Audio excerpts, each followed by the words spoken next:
The Weeknd is dead. Weeknd, baby. You don't know what's in store. The Weeknd might have a drug problem. I want you to say. I can't really see myself returning to much on this album. My biggest regret would maybe be not communicating with each other when we had something beautiful going on. I always told myself if I could be successful coming from where I came from, then I could do anything. This is the Weeknd before the label.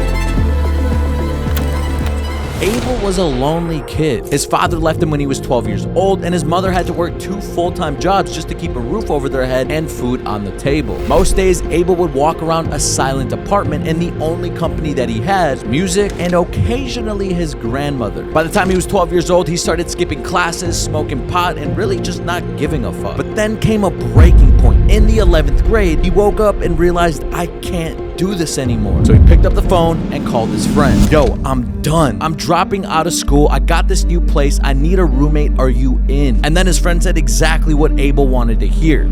Fuck it, I'm in. So Abel grabbed his mattress, threw it in the back of a truck, and left and never came back. And that's how he got his name, The Weeknd, because from that point on, the unimaginable would happen. Abel ended up moving into an old, dingy home in Toronto. The paint was chipping, the windows were all smudged, and every single time you took a step, you'd hear a fucking creak. You'd walk in and get hit with this thick, lingering smell of weed, cigarettes, and beer. And when you saw him, you could tell that he'd been up for days, partying, hanging out with girls, doing all sorts of drugs. He was at an all-time high. That was until he would come down and feel the raw aftermath.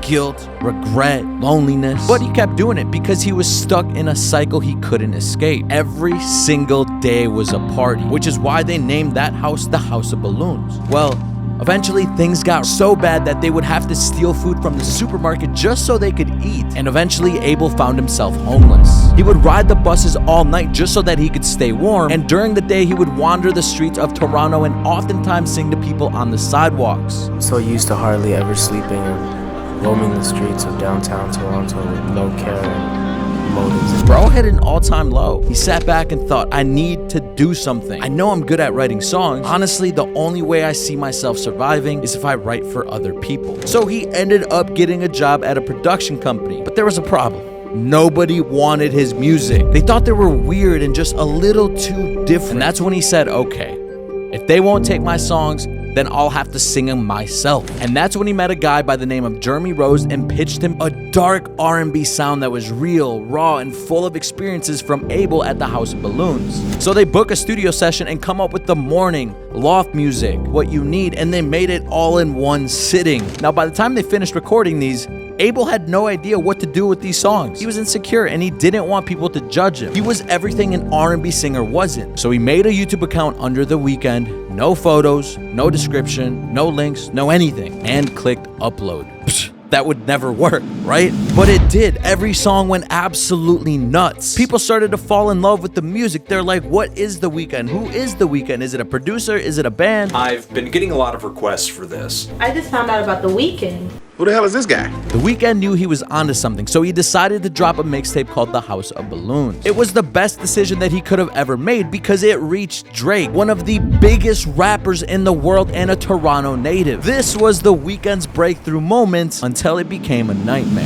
You see, Drake immediately invited him over to the studio where they would work on Take Care together. The Weeknd ended up contributing to 6 songs and giving up half of his album so that Drake could use those songs on Take Care. The Weeknd knew that he was on the verge of blowing up. So to keep the momentum going, he dropped Thursday with a feature from Drake. And then came Echoes of Silence, which pretty much had every single label wanting to sign him. At this point, everyone, including Drake, thought he was gonna sign to OVO. But things didn't go as Drake envisioned. I was thinking about it for a bit. The vision wasn't there anymore, you know? Instead of signing to OVO, The Weeknd shocked everybody by signing to Republic Records. But it was this move that gave him the resources to blow up and not live in the shadow of Drake. The Weeknd would go on to drop Kissland as his first studio project, which people didn't really receive well. But he bounced back with Beauty Behind the Madness, which had fucking bangers like The Hills and Can't Feel My Face. He followed that up with Starboy, which was basically a project that introduced his persona where The Weeknd got to flex his newfound fame a little bit. And then came his final trilogy. First came After Hours, where he looks very defeated, he's bleeding and it looks like he's living in a nightmare. And then Dawn FM, where he appears aged and wistful, but somehow stuck. And finally, Hurry Up Tomorrow, where he looks haunted, surrounded by darkness, unable to wait till tomorrow to end the past life of The Weeknd. Now, The Weeknd just announced a tour called After Hours Till Dawn with Playboi Carti, and we're gonna be giving away 2 tickets. All you gotta do is buy me a coffee down below to keep fueling this caffeine addiction that I have to keep these videos coming, or drop a comment and let us know how we did on this video, what you liked, what you didn't like, who we should cover next, and we'll be officially announcing the winner on Instagram, so go follow me there 30 days from the day this was uploaded. My name is Mario. I'll see you guys in the next episode.